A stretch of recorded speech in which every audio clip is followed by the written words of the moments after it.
The Boy Who Built Tomorrow. Inspired by true Nigerian spirit. In the heart of Ogwashi, a rural town tucked between rustling palm trees and quiet hills of southern Nigeria, lived a boy named Chukwuma.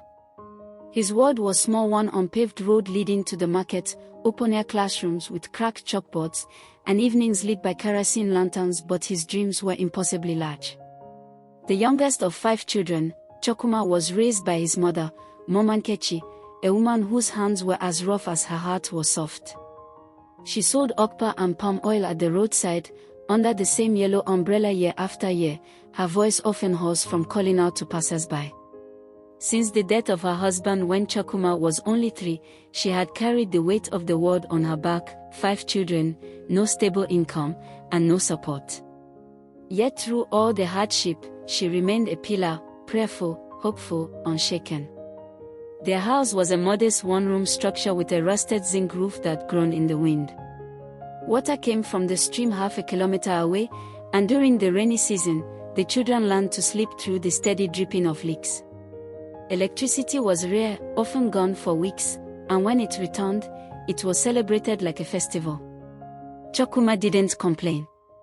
He had his mother's resilience and something more, a mind that saw beyond the ordinary. While his siblings dreamed of jam scores and city life, Chukwuma saw machines in motion, systems waiting to be improved.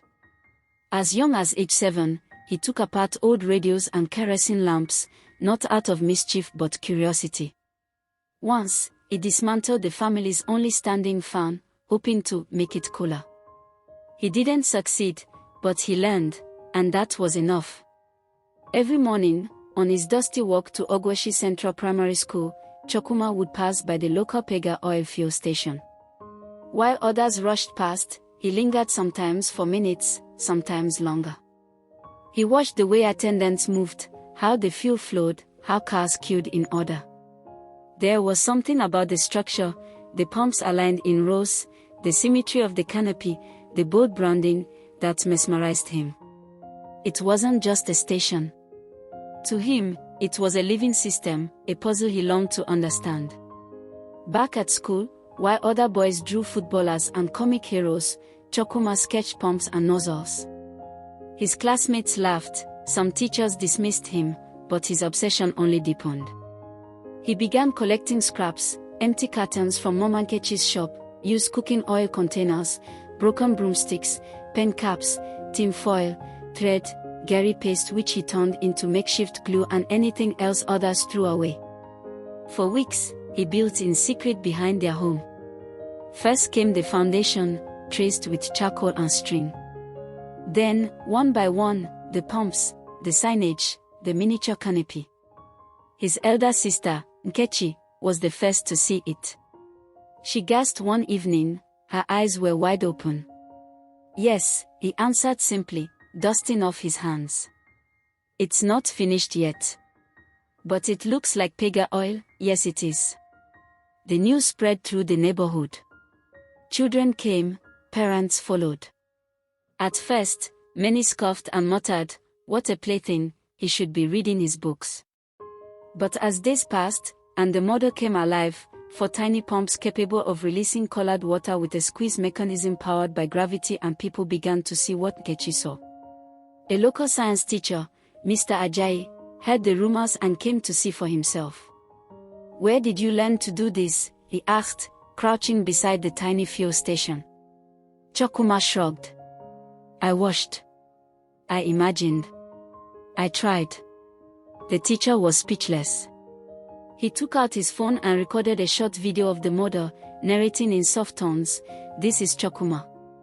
He built this working fuel station from scraps. This is Nigerian talent, raw, imaginative, and hungry for opportunity." He then posted it on social media. 3 days later, the video had 700,000 views. It didn't take long for it to catch the attention of Pega Oil's communications team. A company known for its social outreach and innovation initiatives, they saw not just a viral story but a symbol of Nigerian potential. Within a week, they reached out to the school principal. Letters were written. Phone calls made. Arrangements finalized. When Mama Nkechi was told of the invitation to Lagos, she fell to her knees. God! So you remembered my son, she cried. The day to leave for Lagos came.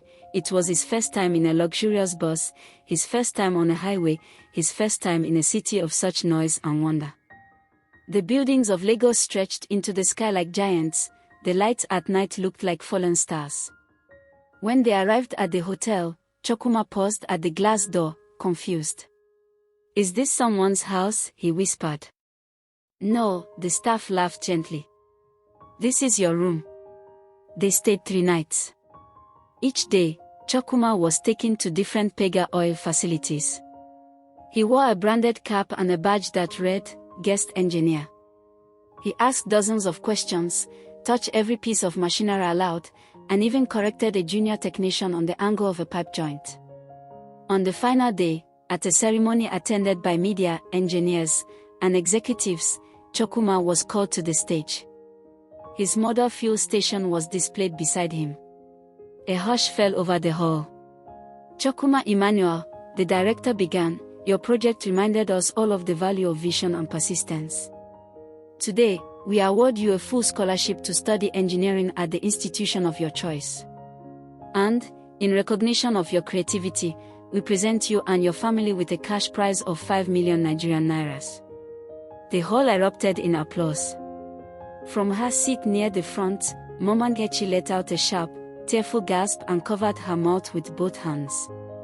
Her wrapper trembled as she stood, sobbing openly, not from sorrow, but the overwhelming relief of a prayer answered after so many years. She raised her eyes to the ceiling and whispered, Thank you, Jesus. My son is seen. Chukwuma stood frozen. He looked at his mother, then the crowd, then back at his mother. Slowly, tears welled in his eyes. Thank you, he whispered. Thank you for seeing what I saw. Years have passed. Today, engineer.